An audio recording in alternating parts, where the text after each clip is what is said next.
Hello everyone. So now we are going to discuss some topic which is based on chemistry, economics, which is based on economics.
Page number 40.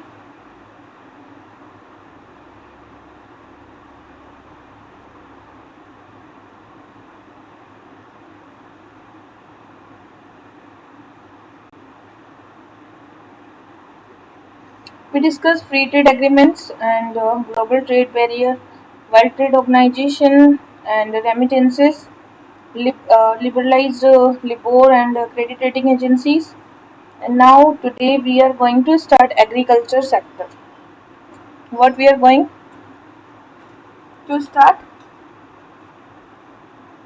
Agriculture.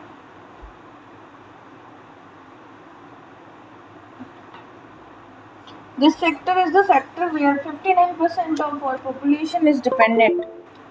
So agriculture is a sector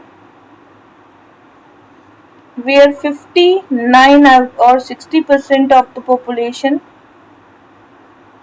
is dependence,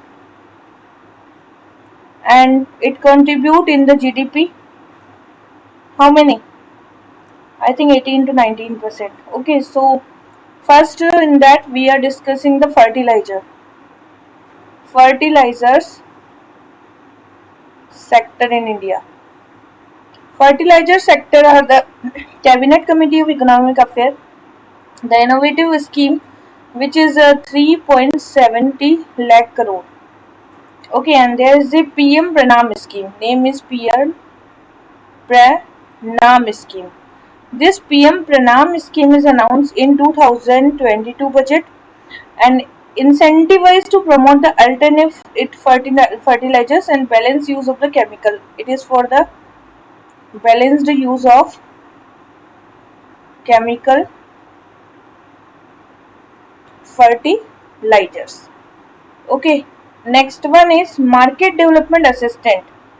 Market development assistant.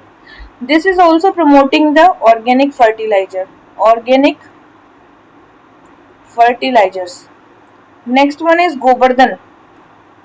Govardhan. Do you know Govardhan? Third scheme is Govardhan. Market development assistance is given. Now Govardhan. Govardhan is a scheme generate wealth to energy. Wealth. West to wealth. West to wealth. And sulfur coated urea. Sulfur coated urea. This sulfur coated urea is about This sulfur coated urea is about the economic efficient urea gold. Urea gold economic efficient urea code. And urea subsidy is also providing, so self sufficiency up to 2025. Other than there is a 8 core industry, 2 by 3rd of overall fertilizer consumptions. Potash is made through import.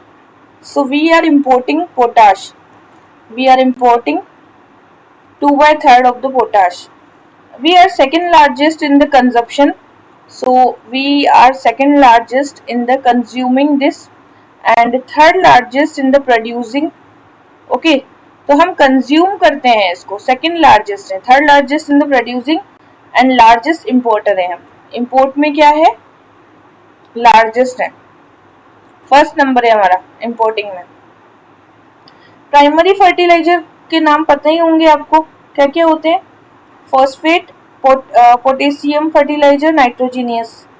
तो nitrogenous NPK बोलते हैं ना, phosphate and potassium. ठीक है. Now secondary fertiliser जो होते हैं इसमें आता है कैल्शियम, और सेकेंडरी में कौन कौन से आ जाते हैं, कैल्शियम आ जाएगा, मैग्नीशियम आ जाएगा, सल्फर आ जाएगा. और माइक्रो के अंदर कौन से आते हैं, माइक्रो में आते हैं आयरन, जिंक, ये क्वेश्चन पूछे गए हैं, और बोरोन और क्लोराइड, बोरोन एंड क्लोराइड. और अभी के लिए इम्पोर्टेंट क्वेश्चन है PM प्रणाम स्कीम, जो कि न्यू स्कीम है, 2024 में लॉन्च हुई है. गोवर्धन स्कीम को कई बार पूछा गया है, वेस्ट टू एनर्जी जनरेशन के लिए इसका उपयोग किया जाता है. Now next is phosphorus sector. Next sector is phosphorus sector.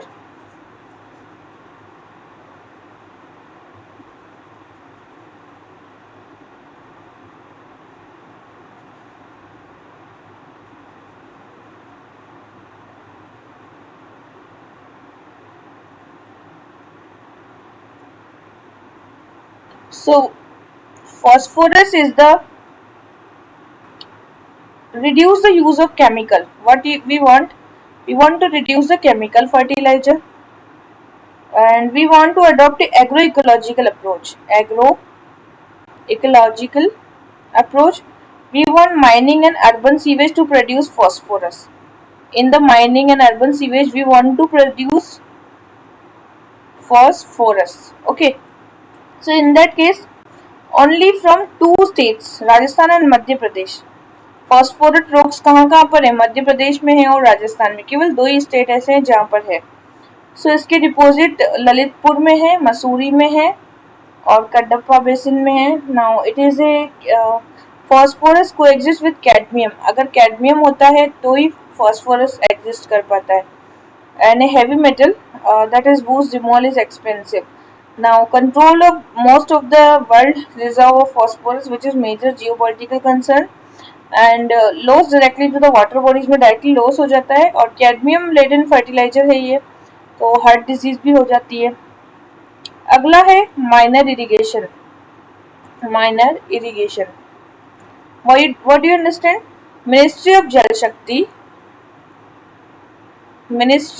शक्ति, it is 6 census where the irrigation scheme was conducted in 86, that was in 1986 and 1987. So major irrigation projects are cultivable command area, medium irrigation projects are also there, minor irrigation projects. So source क्या है, both surface and the ground water as a source. And minor irrigation में क्या करते हैं, surface water का exploitation होता है medium में. सो हमने इम्प्लीमेंट किया है state specific scheme. State specific scheme. So we should know about. One is the 1986 में ये स्टार्ट हुई थी. Then medium projects are exploiting the water resources. That's why we adopted the minor irrigation, where state government is interfering for the specific scheme. In the minor irrigation there is a groundwater scheme. One is the groundwater scheme, and second one is the surface flow scheme. Okay, so centrally sponsored scheme. Minor irrigation scheme is, it is centrally sponsored scheme. Which one is minor scheme? And central sector plan scheme development of water resources and information system. So what we want in the central sector, we want to develop the water resources information system. And there is a centrally sponsored scheme which is minor irrigation scheme in 1987. It was in 1987. And the central sector plan is also there, which is development of water resources. Now build up the comprehensive reliable database होना चाहिए. And first census जो हुआ था water का, ये हुआ था 2017 and 18. It is the first census of the reference year था इसका, which was based on the water bodies and convergence with the 6 minor irrigation scheme. Minor irrigation scheme में सबसे पहले ग्राउंड वाटर बेस्ड आता है. ग्राउंड वाटर 5.2% है और 94% हम लोग अभी माइनर इरिगेशन कर रहे हैं, और जिसमें से 5.2% हमारे पास ग्राउंड वाटर बेस्ड है और 5.2% जो है सरफेस वाटर स्कीम है. और जो ग्राउंड वाटर स्कीम है दैट इज बेस्ड 94% है जो कि माइनर इरिगेशन पर है, और 5.2% ही ओनली जो है ये सरफेस वाटर पर बेस्ड है. ठीक है, तो ग्राउंड वाटर पर कितना है 94% और सरफेस पर है 5.2. Uttar Pradesh possesses the largest number of minor irrigation. सबसे ज्यादा कहाँ पर है, उत्तर प्रदेश में है. एंड उसके बाद है महाराष्ट्र और मध्य प्रदेश. डगवेल होते हैं जो कि इसमें डगवेल वगैरह, ट्यूबवेल वगैरह ये सब होते हैं. Ownership of the minor irrigation scheme is 96% privately. 96% किसके पास है, प्राइवेट सेक्टर के पास है. एंड 18% इसमें कौन है, वुमेन्स है. ठीक है, 18% are women and 97% scheme in use हो चुकी है. ठीक, आया समझ में. तो ये स्कीम कब आई थी, 1986 में. इसमें सेंसस कब हुआ था, वाटर सेंसस, वो इम्पोर्टेंट है, 2017 में हुआ था. कितने परसेंट माइनर इरिगेशन में वुमेन से, 18% है. कितने परसेंट माइनर इरिगेशन के अंतर्गत हम एरिया ग्राउंड वाटर में कन्वर्ट करते हैं, that is 94, and surface water में 5.2%. That are some datas which you should be in the mind. Now next one is Bharatiya Beej सहकारी समिति limited. This is Bharatiya Beej सहकारी. It is certified and scientific seed. ये क्या होते हैं, एक तो होते हैं सर्टिफाइड सीड और होते हैं scientific seed. Certified and scientific seed. So multi state cooperative society act बना था. It was in 2002. ठीक है, so this is the society which is jointly work with the IFFCO, Indian Farmer Fertilizer, KRIBHCO, Krishi Bharati उपकोऑपरेटिव, national agriculture NAFED and national dairy development board and national cooperative development corporation. ये सभी work करते हैं किसके लिए, welfare of the farmer के लिए. That is the भारतीय बीज सहकारी समिति. And it is come under the Multi-State Cooperative Society Act 2002 certified है ये. ठीक है, now the seed certification का मतलब क्या होता है, अभी ये एक नया टर्म आया है seed certification. देखो, issue with the seed certification. Okay, क्या क्या इश्यूज हैं, क्यों सीड सर्टिफिकेशन में इशू आ रहे हैं. तो सबसे पहले जो है seed certification, what it is. It is a Ministry of Agriculture and Farmer Welfare. Alright.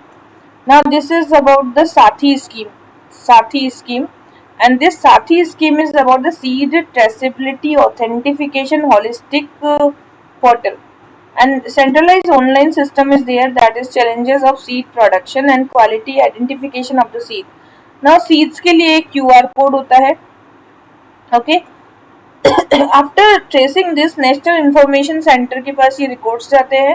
Then यहाँ पे ministry of agriculture farmer welfare का एक पोर्टल है, उत्तम बीज समृद्ध किसान.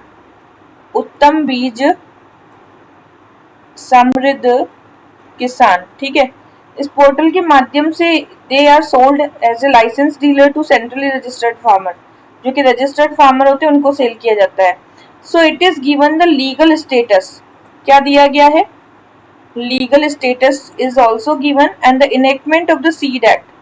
Seed Act is in 1966, and Protection of the Plant Variety Farmer Right, that is authority, Protection Plant Variety and Farmer Right Authority, that is also there. And what are the issues I was talking about? तो unpredictability है कि आपके पास demand होगी या नहीं होगी. फिर lack of effective monitoring, monitoring नहीं हो पाती इसकी, ठीक है. फिर है कि short shelf life, shelf life बहुत ही छोटी होती है सीड्स की, और एक बार यूज करने के बाद you can't use again. Lack of access, access भी नहीं है इसको, ठीक है. So these are. And seed act का ध्यान रखना कि एक तो साथी इनिशिएटिव हो गया, that is a portal for holistic traceability and authentification. And यहाँ पर इनेक्टमेंट है seed act, that is 1966. Hello, हाँ.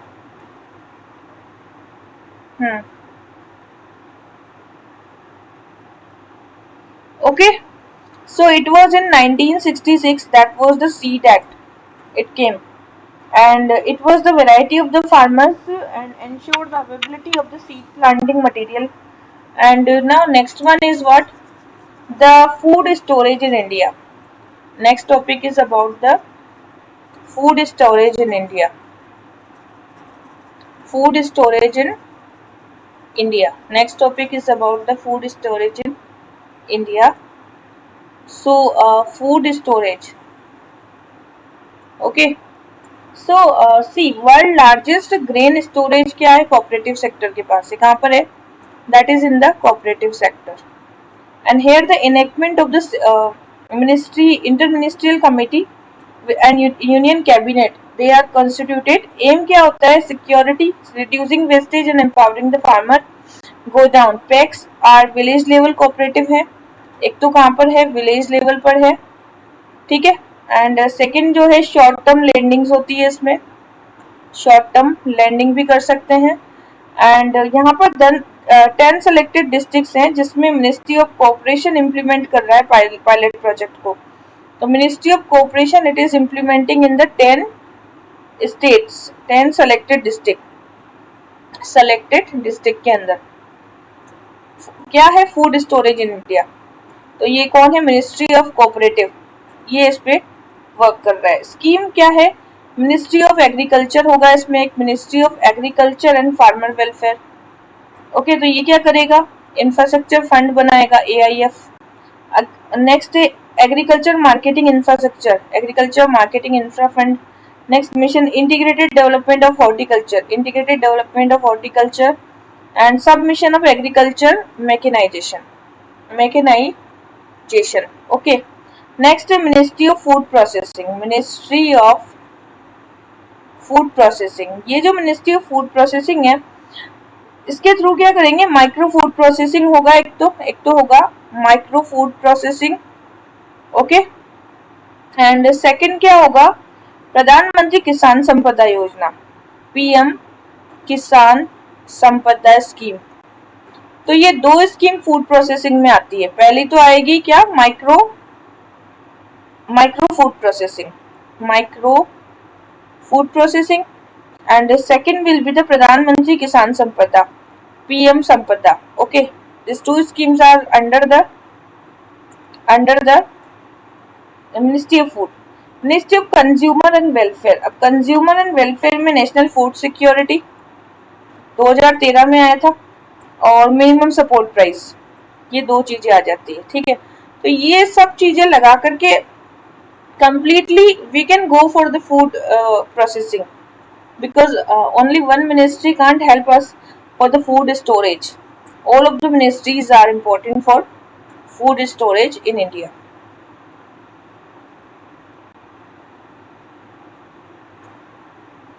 So total production कितना है? 310 मिलियन टन है, ठीक है. और सेंट्रलाइज प्रोक्योरमेंट सिस्टम है हमारे पास में, जो कि है FCI के पास, ठीक.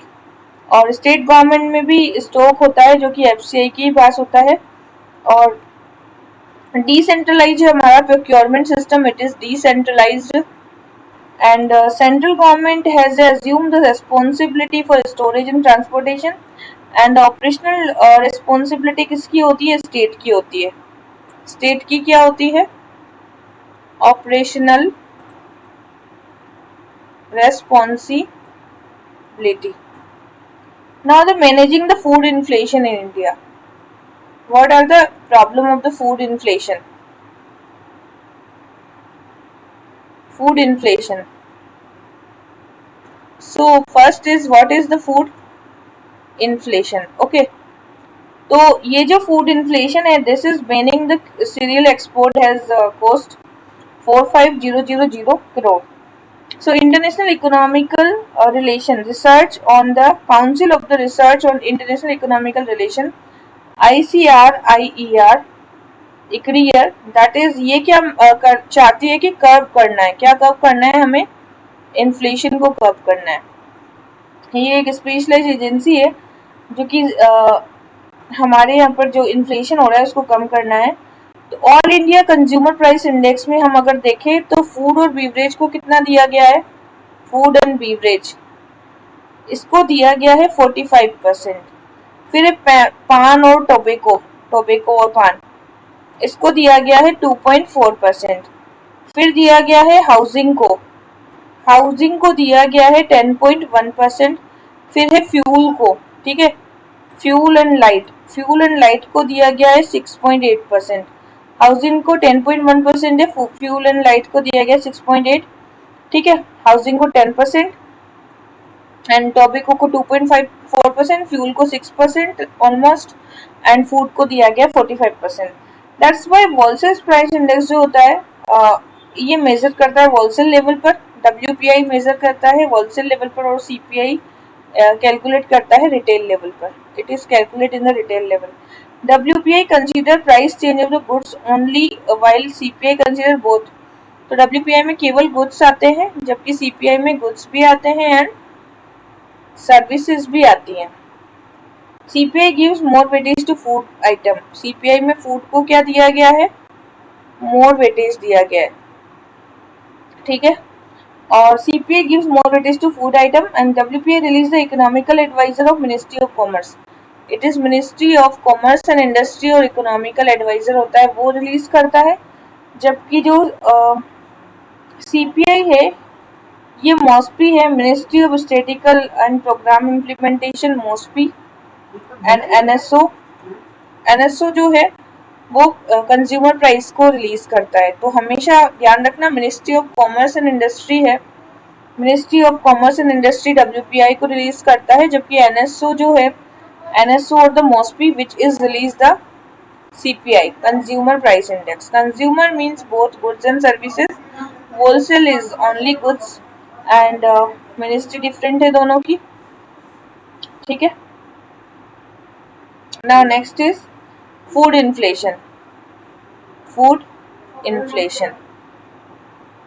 सो फूड इन्फ्लेशन इज अभी कितनी है, 9.2% है हमारे यहाँ पे. ये किसमें है, रिटेल में है 9.2%.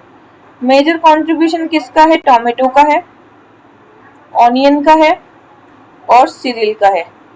व्हीट इन्फ्लेशन की वजह से क्या होता है, हीट वेव हो जाएगा, अनसीजनल रेन्स हो जाएंगे, ये सब होगा. अब हमारे यहाँ पे फूड प्रोसेसिंग मतलब फूड इन्फ्लेशन के कारण क्या है, food inflation, why food inflation is there. So first reason is the monsoon variability, monsoon जो है वो ठीक नहीं है. Second one is global commodity prices जो कि क्रूड ऑयल वगैरह की प्राइसेस है वो include the food and crude oil. तो ये जो प्राइसेस है ये बढ़ती रहती है. थर्ड है गवर्नमेंट की जो पॉलिसीज है जैसे MSP पॉलिसी, इस पे भी ये डिपेंडेंट रहता है. एंड फोर्थ है कि इंफ्रास्ट्रक्चर की अवेलेबिलिटी नहीं है. इंफ्रास्ट्रक्चर में क्या आएगा, स्टोरेज आ जाएगा, कोल्ड स्टोरेज आ जाएगा, सप्लाई चेन्स आ जाएंगी, ठीक है. एक्सचेंज रेट में भी क्या है, फ्लक्चुएशन है. फिफ्थ आ जाएगा एक्सचेंज रेट के अंदर क्या है, फ्लक्चुएशन है. सिक्स आ जाएगा पेस्ट और डिजीज होती रहती है ना, पेस्ट अटैक होते रहते हैं या डिजीज होती रहती है, that is also a reason. Now हमने क्या किया इन सब प्रॉब्लम्स के लिए, we have done one price monitoring division. What we done, one price monitoring division. We made one price monitoring division. So what we did, price monitoring division. Okay, this division is very important. As this division, हमने price को monitor करने के लिए एक division बनाया है जो कि डिपार्टमेंट ऑफ कंज्यूमर अफेयर में आएगा. ठीक है, तो प्राइस को मॉनिटर कौन करेगा? डिपार्टमेंट ऑफ प्राइस है, मतलब पैसे से रिलेटेड है, कुछ वैल्यूज है, वैल्यू होगी तो consumer, department of consumer affair के पास जाएगा मैटर. तो इसके पास हम ले गए मैटर को. मार्केट इंटरवेंशन स्कीम भी है इसके लिए, और सेंट्रल टारगेट्स हैं कि हमें 22 इसेंशियल फूड कमोडिटीज को इसमें रेफर किया गया है. तो जैसे एमएसपी है, इसमें हमने प्राइस की मॉनिटरिंग लगा रखी है. क्या लगा रखी है? मॉनिटरिंग. तो इसमें हमने क्या किया है कि 22 इसेंशियल आइटम्स है हमारे पास. इसेंशियल आइटम्स भी लिस्ट पूछी जाती है. जैसे फूड ग्रेन में आता है हमारे पास राइस, व्हीट एंड आटा. ओके, एंड पल्सेस में आएगी हमारी ग्राम, तुर, उड़द, मूंग और मसूर भी आएगी. ठीक है, फिर एडिबल ऑयल में हमारे पास कौन कौन से ऑयल हैं? पहला है ग्राउंडनट ऑयल, ग्राउंडनट का ऑयल आएगा. फिर आएगा मस्टर्ड ऑयल, मस्टर्ड का ऑयल आएगा. फिर आएगा वनस्पति ऑयल, वनस्पति के बाद में आएगा सोया ऑयल, सोया के बाद में आएगा sunflower and the palm oil. फिर आएगा वेजिटेबल्स. वेजिटेबल्स में हमारे पास में है पोटैटो, टोमेटो एंड ओनियन. ठीक है, फिर अदर में आएगा शुगर, शुगर को भी रखा गया है. गुड़, गुड़ मतलब जैगरी को भी रखा गया है. मिल्क को भी रखा गया है. टी को भी रखा गया है और सॉल्ट को भी रखा गया. ध्यान रखना टी भी है इसमें ना. So these all are the essential 22 commodities which are in the Essential Commodity Act 1955. And central government क्या करता है? कंट्रोल करता है प्रोडक्शन, सप्लाई एंड डिस्ट्रीब्यूशन को.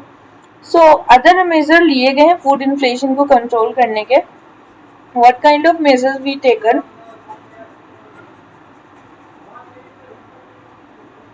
What kind of measures we taken?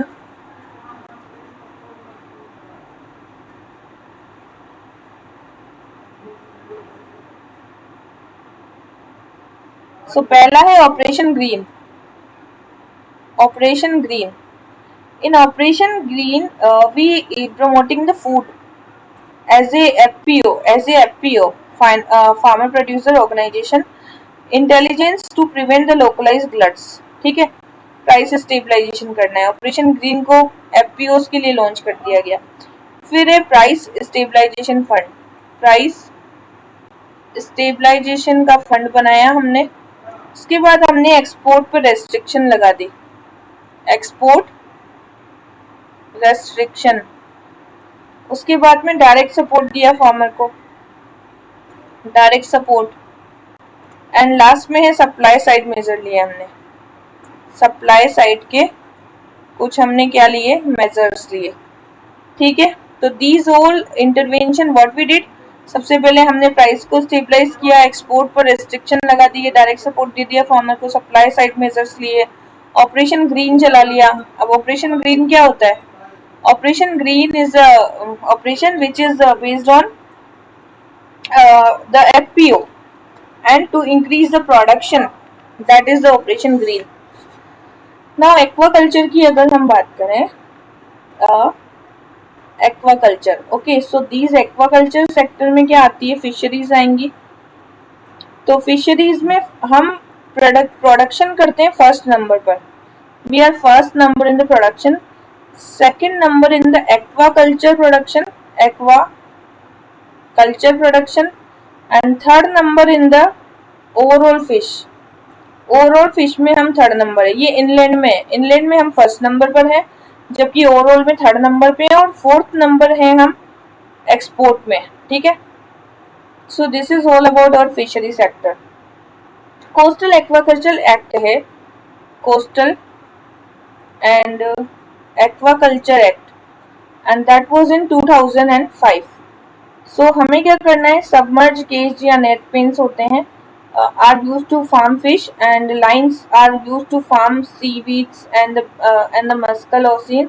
Bottom culture में लाइंस होती हैं, bags होते हैं, और पोन्ड्स टैंक्स होते हैं. तो यहाँ पे श्रिम्प मिलता है, अब हमें क्या करना है, कोस्टल एक्वाकल्चर के लिए एक एक्ट बना है जिसके थ्रू हम कोस्टल एक्वाकल्चर को मेंटेन करेंगे. We are going to control the coastal aquaculture indoor and outdoor and brackish water and including the fresh water also, not including the fresh water.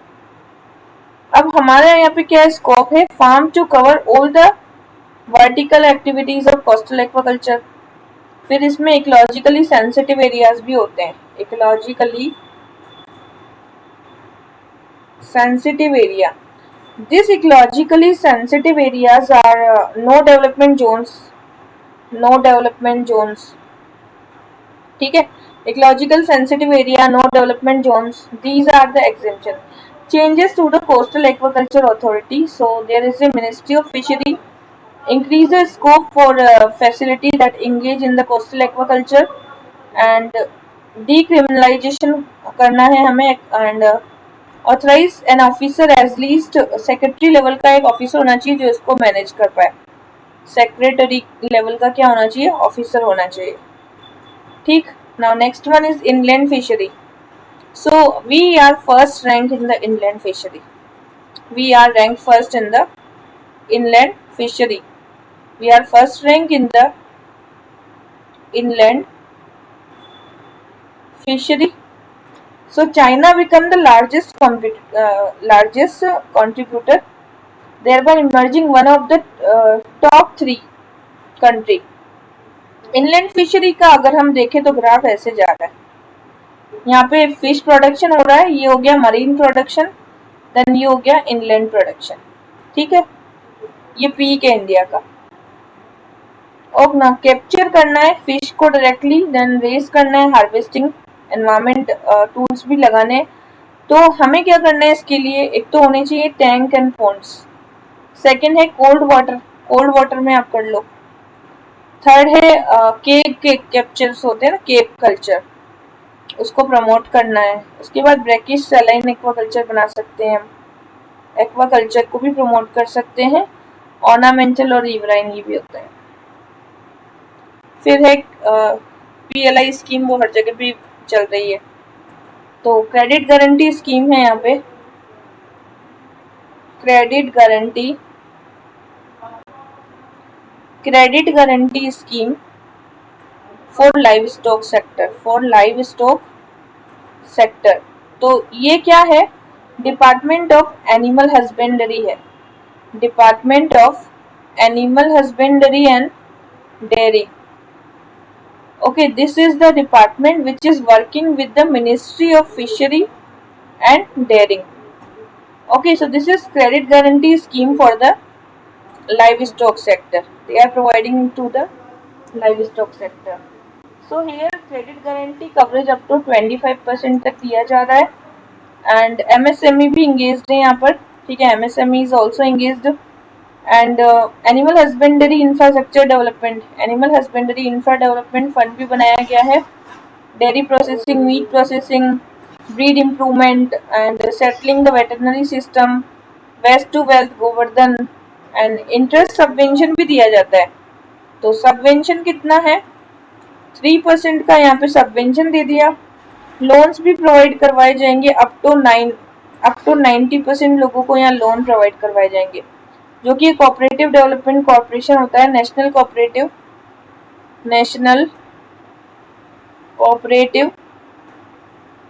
Development corporation. So live stock sector क्या है, एक state subject है. This is a state subject. And यहाँ पर एक तो है dairy farming, दूसरी है पोल्ट्री फार्मिंग, तीसरी है फिश फार्मिंग, अगली है बी कीपिंग. ठीक है, तो फिश आ गया, bee keeping, poultry and the dairy, ये 4 चीजें आ गई.